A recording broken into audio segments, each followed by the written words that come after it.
May 1, 1943. Jebel Jaffa, Tunisia.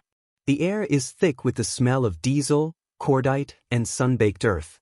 A lone Panzerkampfwagen 6 Tiger, chassis number 131, lies crippled in a shallow wadi, its fearsome 88mm gun silent and canted towards the burnt orange sky. Its hide is scarred. A lucky shot from a British Churchill tank has punched through the driver's viewport, shattered the gearbox, and sent a shard of steel into the driver's leg. The crew, reeling from the impact, has scrambled out, abandoning this behemoth to the advancing 48th Royal Tank Regiment. You can hear the flies buzzing already, mixing with the cautious crunch of British tanker boots on gravel. They circle the 56-ton monster, this near-mythical beast they've only heard about in terrified whispers. It's immense. The 88mm barrel alone feels like a tree trunk. The armor, sloped and ruthless, has shrugged off countless shots. But here it is, captured. Intact. A prize beyond measure. But this isn't just a trophy. For a young, bespectacled British Army mechanic named Sergeant Douglas Dusty Hutton, this broken tiger is a siren call. As the recovery crews debate how to even move such a weight, Hutton's mind is already racing past the basic salvage. He's a craftsman, an engineer to his bones. While others see a menacing piece of enemy hardware, he sees a puzzle, the most complex and dangerous puzzle on the battlefield. The intelligence officers want it stripped and studied, of course. Yet Hutton harbors a more radical, almost heretical thought. What if we don't just take it apart? What if we make it run? The order comes down from the very top. Get Tiger 131 back to the UK, by any means necessary. The mission is stamped, top secret. Hutton and his team of fitters and electricians face a logistical nightmare. Under the blistering North African sun, they painstakingly winch the crippled tank onto a colossal Queen Mary tank transporter. Every move is fraught, one slip, and the Tiger becomes permanent desert scenery. Weeks later, the Tiger, now a shrouded secret, arrives at the port of Tunis.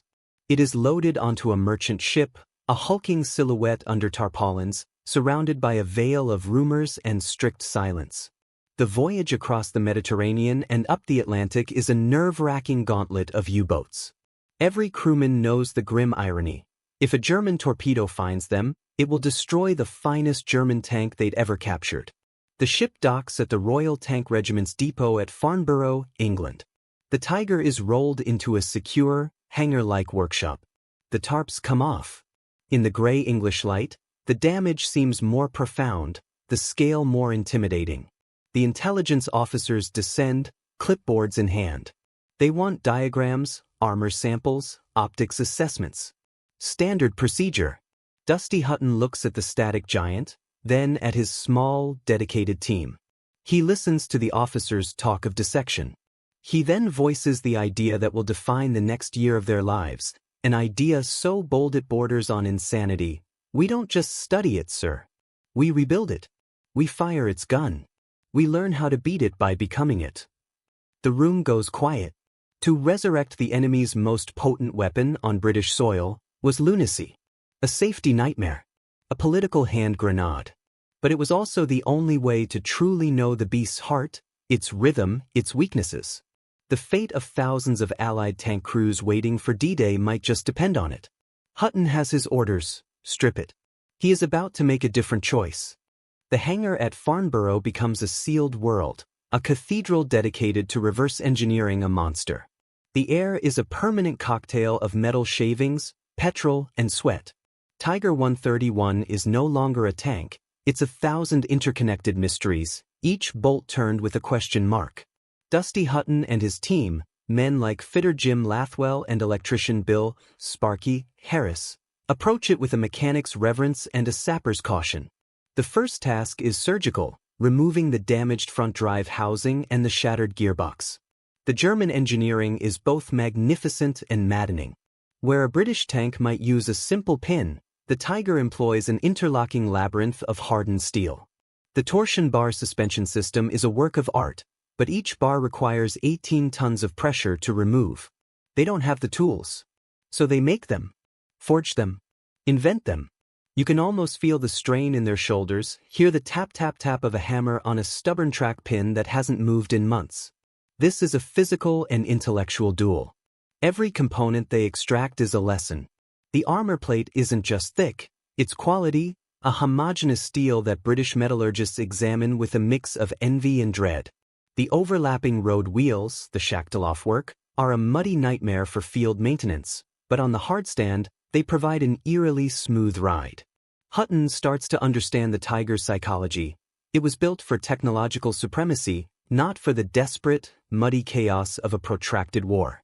Then comes the heart, the Maybach HL230P 45 V12 engine. It's a beast in a cage, caked in North African grime. The intelligence officers want it catalogued and crated. Hutton has other ideas. Late one evening, under a single dangling bulb, he and his chief fitter begin the painstaking process of a field strip. They find carbon scoring, a warped valve, the ghosts of its last, desperate drive. The official channels request a replacement British engine for testing. Hutton refuses. It has to be authentic, he insists. We have to hear its voice. The request for genuine German parts becomes a covert operation of its own. A secret network is activated across Allied-occupied North Africa and later, Italy. Scrapyards, battlefields, and captured depots are scoured for Maybach components. A pristine fuel pump arrives in a diplomatic bag. A set of piston rings is retrieved from a crater near Monte Cassino. Each piece is a victory, smuggled into Farnborough like contraband. Months blur. The Tiger's skeleton is reassembled. The engine, with its new old parts, is lowered into the hull. The moment of truth arrives, the first engine start. The hangar is cleared except for the core team. Hutton takes the driver's position. He's studied the translated manual until he dreamt in German schematic. He operates the unfamiliar controls. A push of the starter. A slow, grinding whir. A cough. A deafening silence. Then the second try. The engine sputters, catches, and erupts into a thunderous, guttural roar that shakes the very hangar doors. A cloud of blue smoke billows. For the first time in England, a Tiger breathes. It's a sound of pure, mechanical fury, a sound that had heralded death on the Eastern Front and in the desert. Hutton doesn't flinch. A grin breaks across his grease-smudged face. They've given it a heartbeat. But the real test is ahead. To move is one thing. To fight is another. And the most terrifying question of all still hangs in the oily air. They have the shell, they have the engine, but do they dare awaken the gun? The engine's roar is a declaration of war within the peace of an English workshop. But for Dusty Hutton, it's just the first verse. The true soul of the Tiger isn't its Maybach heart, it's the cold, calculating mind of its main armament, the 8.8 centimeters KWK-36. That legendary gun, the one that could shred a Sherman or a Churchill from distances its crews couldn't even see, sits dormant in its mantlet. The intelligence brass at the School of Tank Technology are clear. They want firing tests. They need to know its exact muzzle velocity, its penetration figures against British and American armor plate. They need to hear its report, see its flash, measure its fury. Hutton's mission shifts from resurrection to controlled arming. The hangar becomes an artillery workshop. The gun is stripped from the turret, a colossal undertaking of chain hoists and sweat. Every component is measured, drawn, photographed. The rifling of the barrel is a perfect, spiraling masterpiece of death. The semi-automatic breech mechanism is a study in brutal efficiency. But understanding it is one thing. Firing it is a leap into the unknown. They have no German 88mm ammunition. Not a single round. Another impossible request goes down the clandestine pipeline. The answer comes back. A small cache of panzergranate armor-piercing rounds has been located in a captured depot in Italy. They are precious, irreplaceable. A handful are dispatched to England under the tightest security. When they arrive, they look innocuous, brass-cased, ominously heavy, smelling of cold metal and latent violence. The firing range is set up at the secret Lulworth Cove Gunnery School on the Dorset coast. The Tiger, now a running, moving creature, is carefully driven onto the concrete firing point, its massive tracks clanking. It faces out to sea. The tension is no longer about mechanics, it's about physics and raw danger. This gun has never been fired with British hands on the triggers. What if a flaw they missed causes a breech explosion? What if the recoil mechanism, which they've meticulously rebuilt, fails catastrophically? Hutton volunteers to be the gunner. He's rebuilt it, he will be the one to command it. The crew loads one of the precious German rounds. The breech slams shut with a heavy, final clunk. Hutton puts his eye to the Turmzielfernrohr monocular sight. The crosshairs settle on a target raft anchored far out in the English Channel. His hand rests on the firing lever. The world shrinks to the view through the glass, the smell of oil and cold steel, the pounding of his own heart. He takes a breath. He pulls. The sound is not a crack, but a titanic slam, a physical force that punches through your chest and rattles your teeth. A tongue of flame, 25 feet long, lashes from the muzzle. The 56-ton tank, for all its weight, rocks violently backward on its suspension. Inside, the crew is deafened, shaken. A plume of white smoke envelopes the vehicle. Silence rushes back in, broken only by the ringing in their ears. Through the clearing smoke, they see it. A geyser of white water erupts near the target raft. A direct hit? A splash. But the data is everything. The range officers are already scribbling, their instruments having captured the shell's velocity, devastatingly higher than any Allied gun. They now have the number that confirms the nightmare. But Hutton isn't looking at the data sheets. He's staring at the empty brass case ejected at his feet, still smoking. He has not just rebuilt a tank. He has unleashed its voice, and that voice speaks of a killing power that is now terrifyingly quantifiable. He knows this information will save lives. But driving back to Farnborough, the tiger growling under him, a heavier thought settles. They have created the ultimate double-edged sword. They have given the British Army a perfect, living specimen of the enemy's best weapon. And D-Day is coming.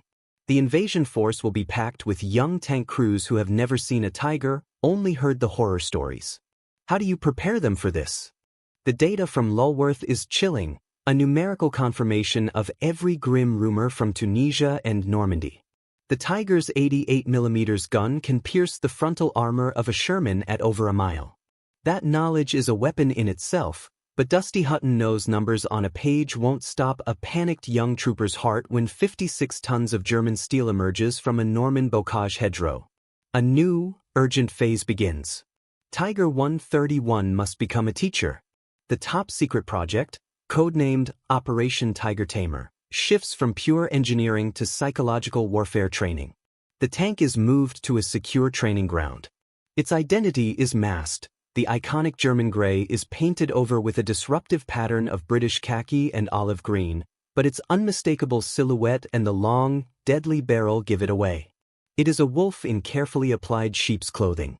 The first students arrive, battle-hardened squadron leaders from the Guards Armored Division, men who'd fought in North Africa. They approach with a veteran's wary respect. Hutton starts the engine. That distinctive, deep-throated roar rolls across the field. You see it in their eyes, a primal recognition, a flash of old fear. Hutton doesn't just show them the tank, he puts them in it. He has them drive it, feeling its surprising agility for its size. He has them look through its superior sights. He lets them feel the hydraulic traverse of the turret, smooth and fast. This, Hutton says, his hand on the cold armor, is what you're afraid of.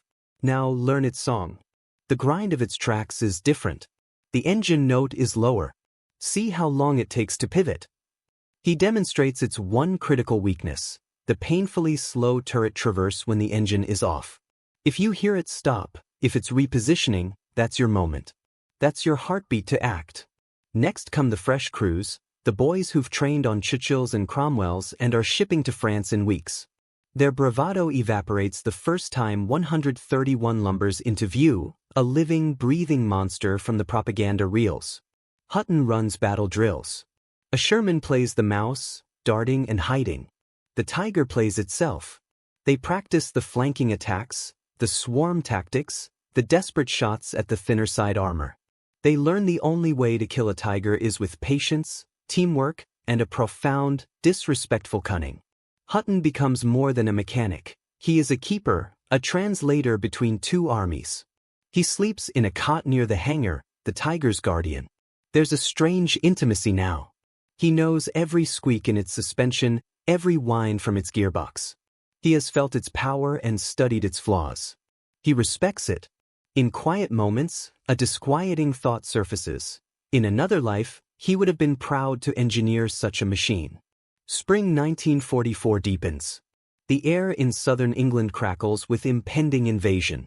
The tiger is in constant demand, running dawn-to-dusk demonstrations. The strain tells. One afternoon, during a high-speed maneuver, a sharp crack echoes from the final drive.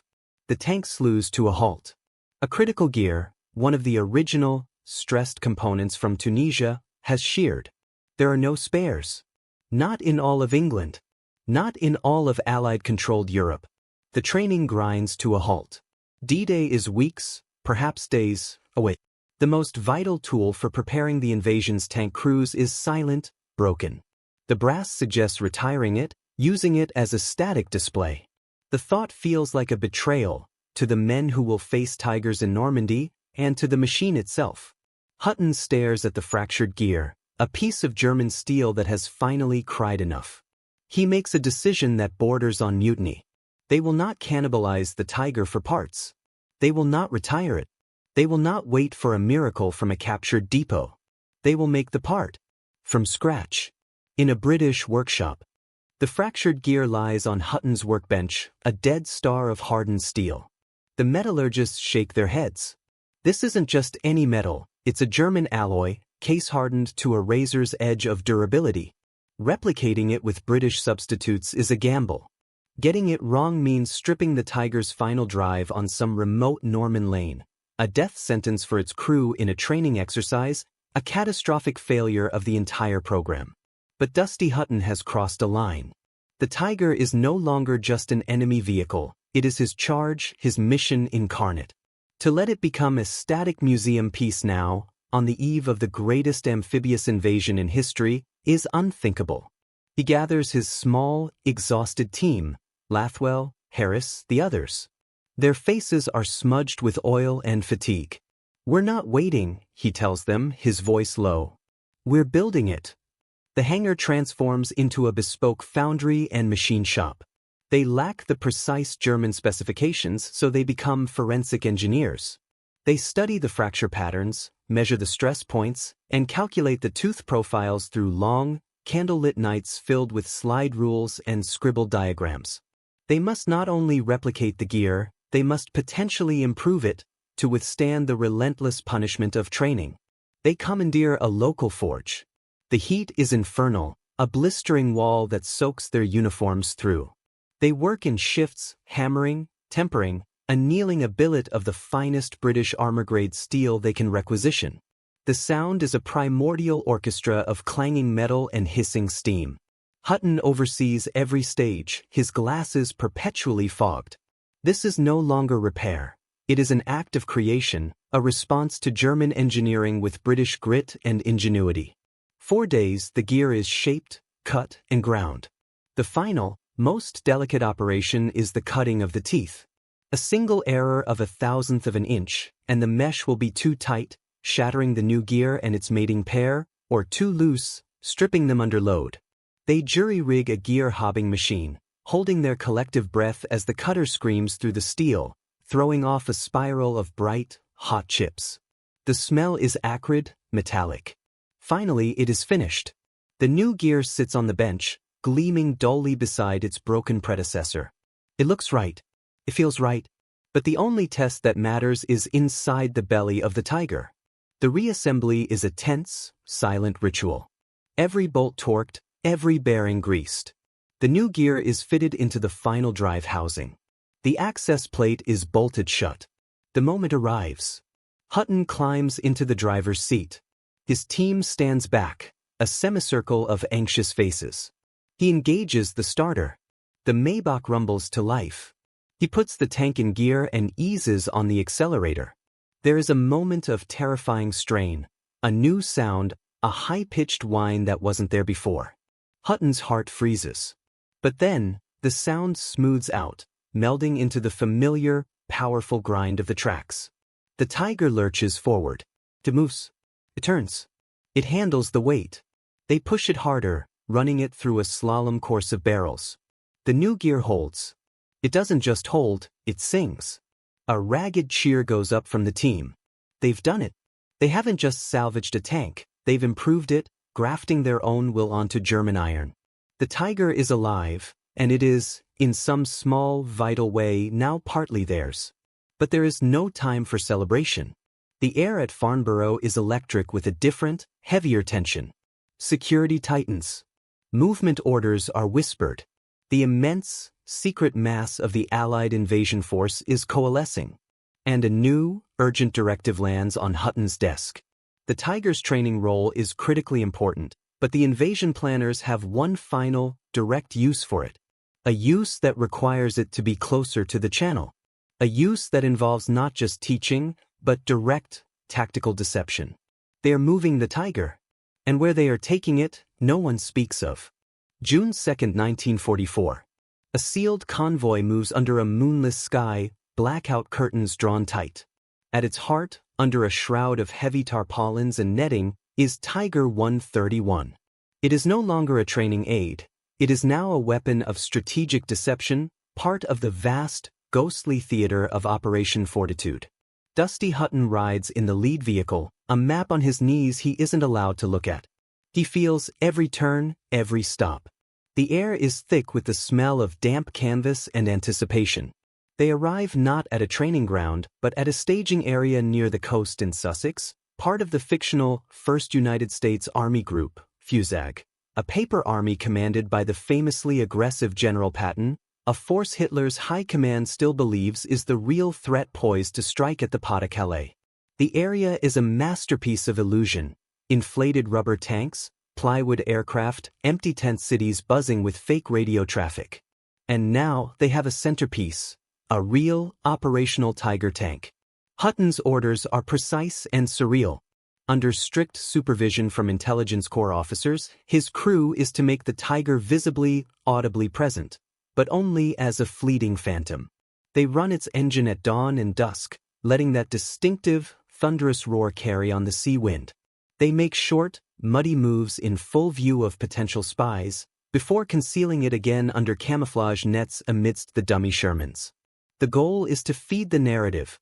The Allies have captured Tigers, are training with them, and are perhaps even forming special units equipped with them for the coming assault.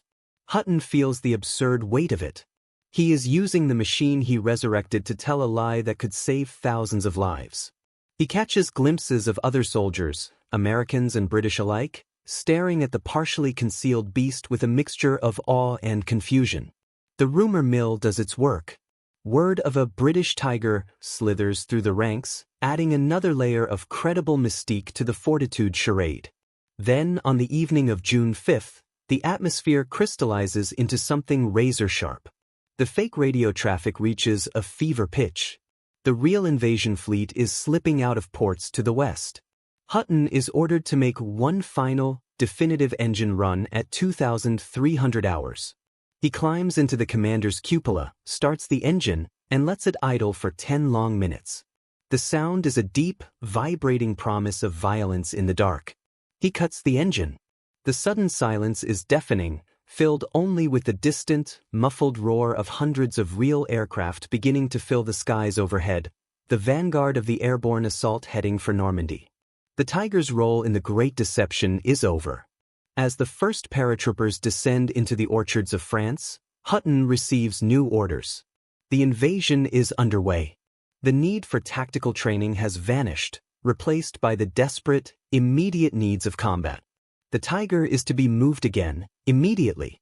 Not for show. Not for practice. For the first time, the destination is not a secret. They are taking it to the one place where its terrifying authenticity is now most valuable, the front line itself. Or as close to it as they can get.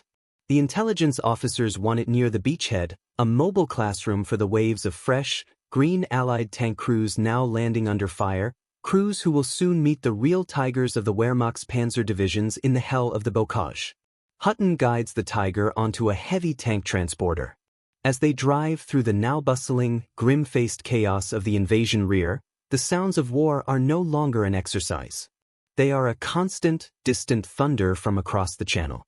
The tiger, this relic of Tunisia, this product of Farnborough's forge, is heading to war. Not to fight, but to teach in the crucible. And Hutton realizes with a cold certainty, he is not letting it go. Where the tiger goes, he goes. The keeper must stay with his beast, right into the mouth of the storm. The crossing is a tense, grim inversion of the tiger's first voyage to England.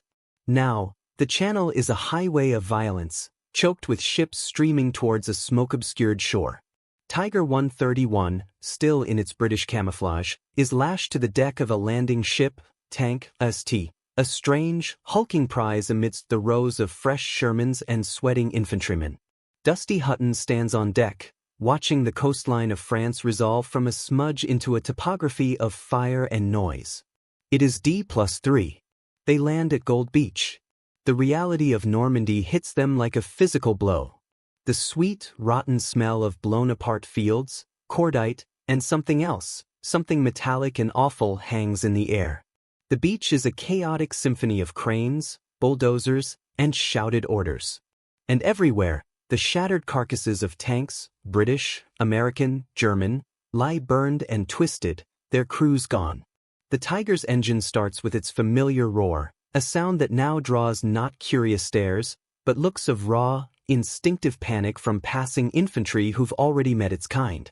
Hutton's new base is a captured orchard behind the lines, near Bayeux.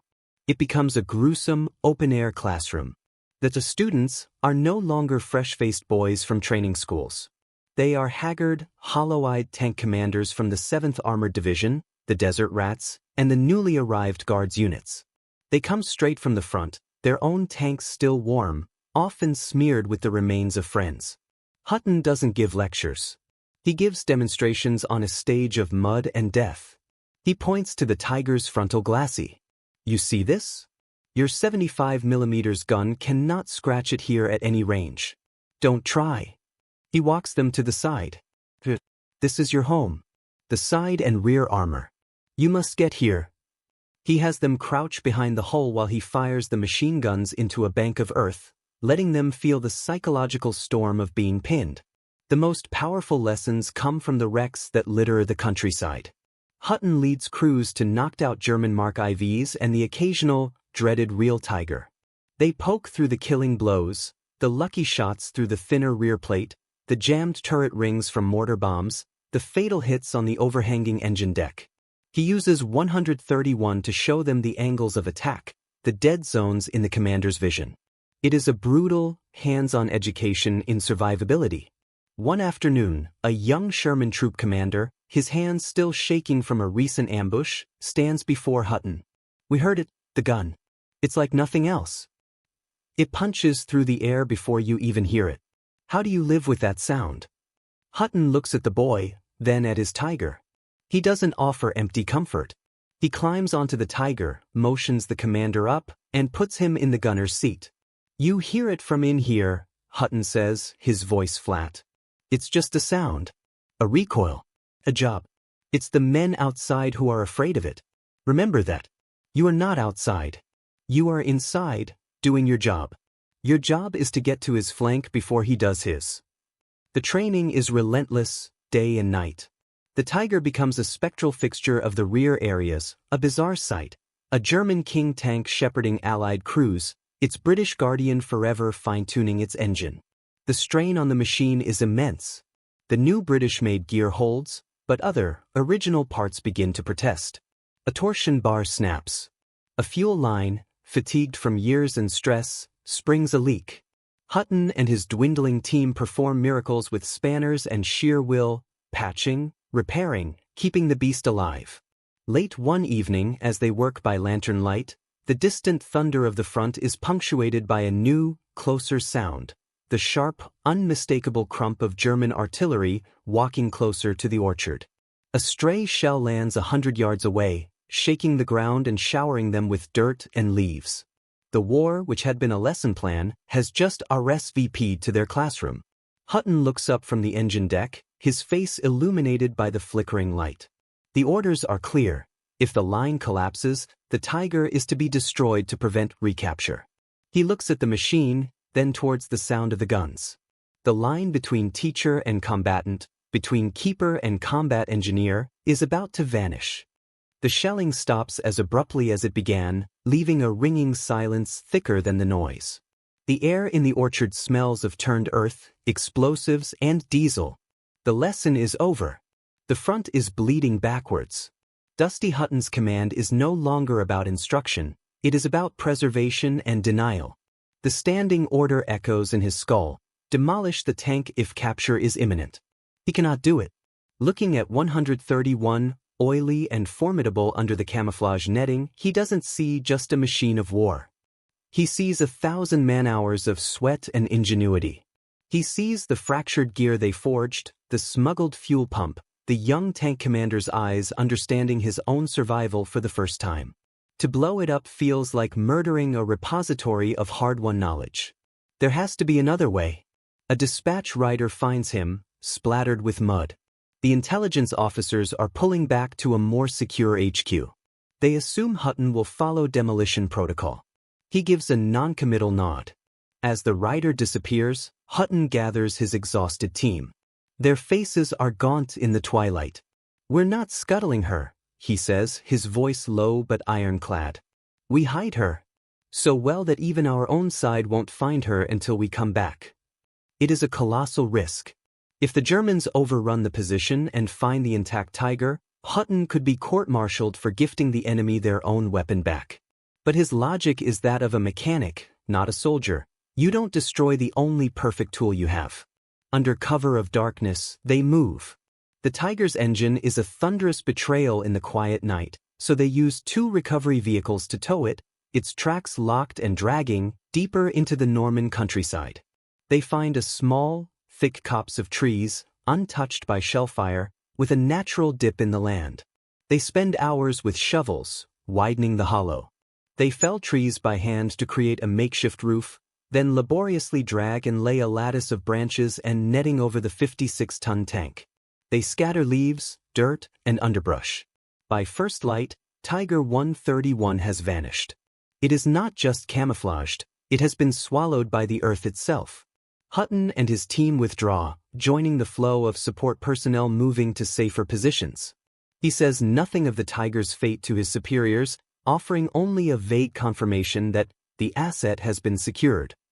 His gamble hangs in the air, a secret buried in the French soil. The front stabilizes, then begins its agonizing, incremental push inland. The fearsome Tigers of the German Panzer Lehr and SS divisions are met by Allied crews who are, thanks in part to Hutton's tutelage, less prone to panic, more savvy in their tactics. The lessons from the orchard are paying a bloody dividend. Weeks later, after the breakout at Operation Cobra, the area around the hidden copse is firmly in Allied hands. Hutton requisitions a truck and goes back alone. He finds the copse, now peaceful, birds singing where artillery once screamed. For a terrifying moment, he thinks he's lost it. The concealment is perfect. Then he finds his marker, a specific, scarred tree trunk. He starts pulling away the rotted branches and netting. And there it is. The familiar gray-green of the hull, streaked with rust and rainwater. He clears the driver's hatch, his hands trembling not from fear, but from a profound and unexpected relief. He opens it. The interior smells of damp and cold metal. He checks the systems. He inserts the hand crank for the engine, a ritual he's performed 1,000 times. He takes a breath and turns it. The engine doesn't start. The battery is dead, the fuel stale. It is silent. But it is whole. His gamble, his near-mutinous act of preservation, has worked. The war moves east, towards Germany. Tiger 131's direct role is over. It is recovered and shipped back to England, not as a secret, but now as a legend. Hutton supervises its return to the Tank Museum at Bovington. As they roll it into its final berth, a static display for history, he performs one last ritual. He painstakingly removes the British khaki paint, revealing the original German Dunkelgrau beneath. He wants it to be seen as it was, as it is. A captured enemy vehicle, yes, but also a testament to the relentless curiosity and defiant ingenuity that helped defeat it. He steps back. The Tiger sits silently in the museum hall, its 88mm gun forever stilled. The mechanic's lunatic mission is complete. He didn't just salvage a tank. He weaponized knowledge. He turned a symbol of fear into a teacher, and in doing so, honed the blade that helped break the Atlantic Wall.